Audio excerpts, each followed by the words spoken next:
What is good, my people, my peeps? So I am checking back in because I said I was going to do a follow up from last night when I came on live and was talking about Kevin Samuels and his death.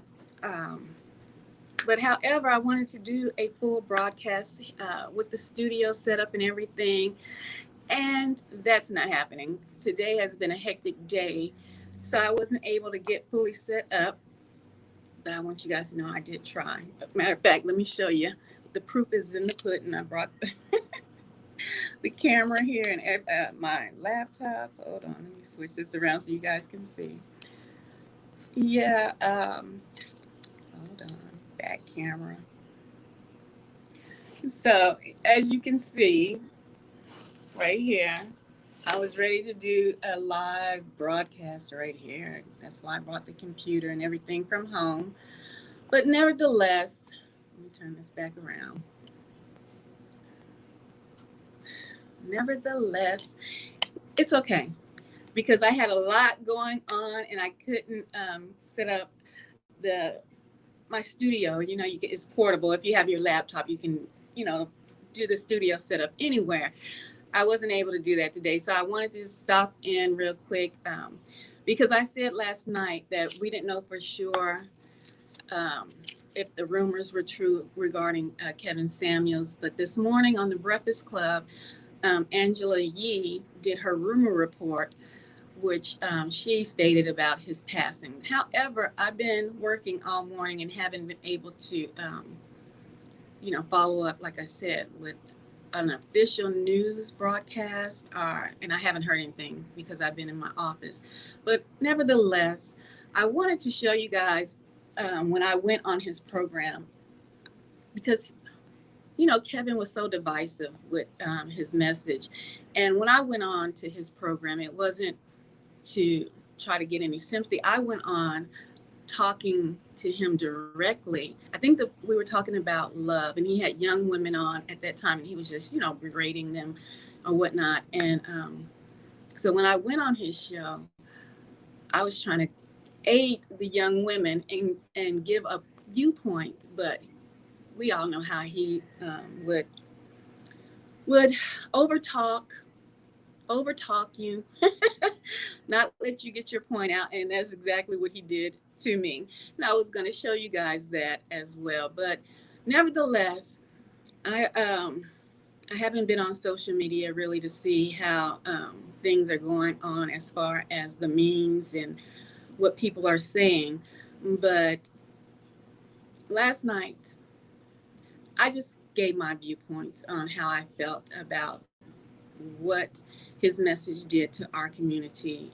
Not grieving, not doing anything like that. Just, hey, everybody needs to respect death, right? It's not a game, but our society has really become desensitized to death, to people dying, to violence. They would rather pull out their phone and record a violent incident and post it rather than trying to intervene. And I'm not suggesting that you should intervene or call the authorities. Death now is taken as a joke.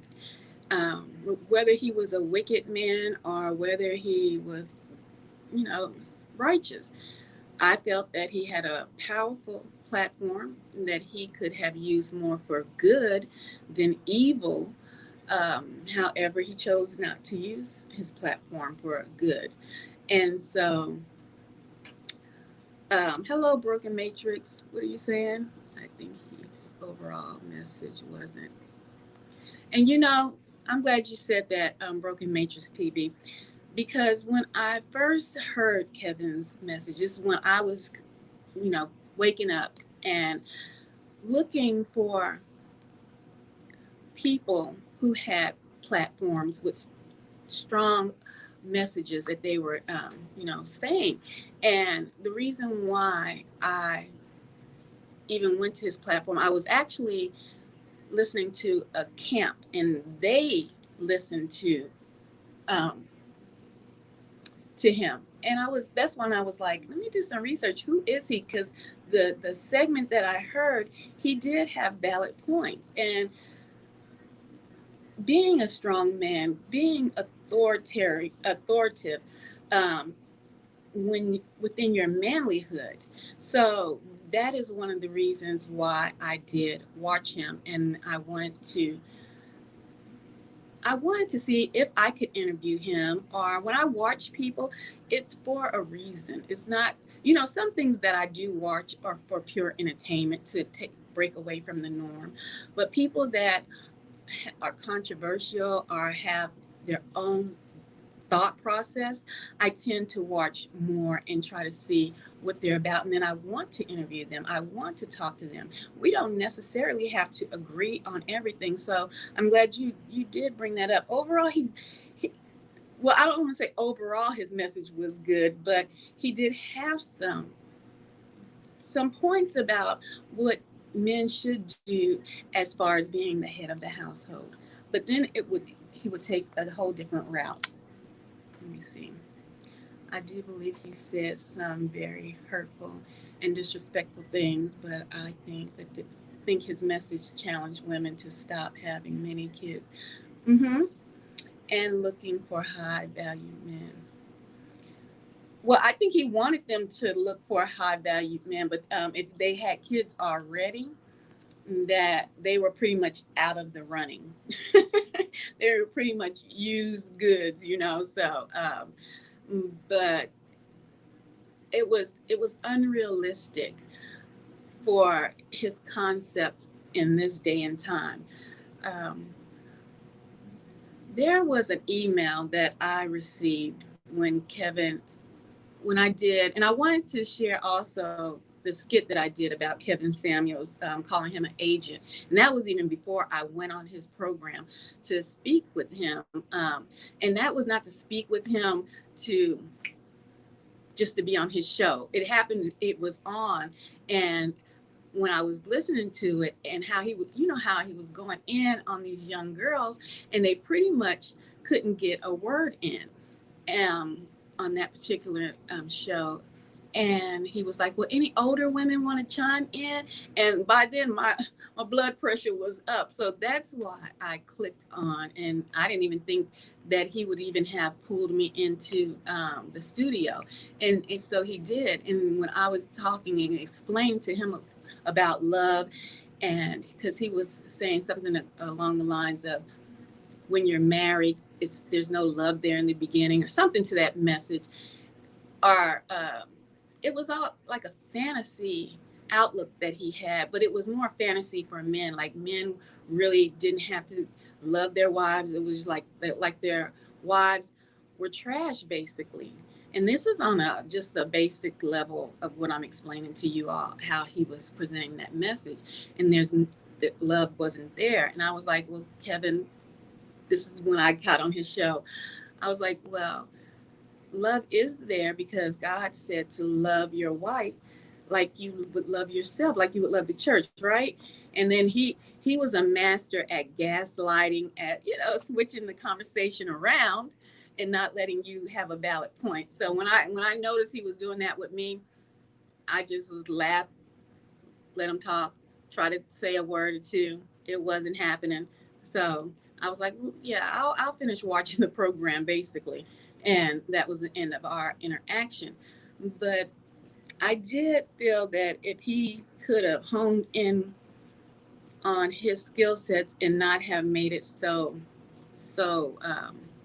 negative to the community, he would have been awesome. An awesome motivational speaker he could have been, instead of a divisive speaker. Yeah, see, if they had many kids, then he told them, but the younger girls hearing it, oh yeah, prevented them from having so many, then wanted to settle down. So he was preventing them from having so many kids. Well, yeah, that's a good message to say. Look, And that's the message I've said in shows before. And when I pointed out in the Bible, it says, don't prostitute your daughters. Israel, the men are the household leaders.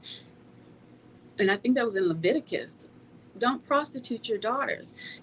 But when we have a blame game going on here in our community, and I'm talking about the Israelite community, the Black people, the blame game going back and forth, pointing that finger. If you were going to follow the laws and statutes in that Bible, it said, don't prostitute your daughter. So don't make rap songs about having them shake their butt. These are types of things that you're prostituting your daughters out to the world. So when things come back, your land will be cursed. Just like many say, this land is cursed from all of the bloodshed from the Native Indians and from slavery, being here and never repaying the labor of the slaves that were on this United States soil. So this land is cursed and it will have to go through judgment, you see. So, but that message was never brought out. It was more, keep your legs closed, young ladies, look for a high value man just for his money aspects, but don't ask no questions if he has another woman. You don't know if that was the lifestyle that they wanted to lead, to be with multiple, allow their so-called, I don't know if it would have been their husband, their boyfriend, but if it would have been their husband, to have multiple women. So it was just basically, you are just there as an instrument, a beautiful instrument for that man. It wasn't a broader message. That's my opinion. I think that, like I said, he could have been an awesome motivational speaker and a strong speaker at that, but it didn't happen. And so, but I wanted to come on real quick and just update you guys on what I was thinking, and that I couldn't get that broadcast because I wanted you guys to know that when I said, I went on his show and I told you guys I was going to follow up with you all today. I want you to know what I went on his show and why I went on his show. And it was to stand up for some things that I felt that he wasn't representing right. But anyway, nevertheless, death is it's something serious, and I'm not saying that you have to go out and mourn him or anything like that. I'm just saying there's still a respect there, So that's all I have to say. I hope you guys have a great day, and I will probably talk to you again this weekend. If not, I'll see you Monday, and much, much love.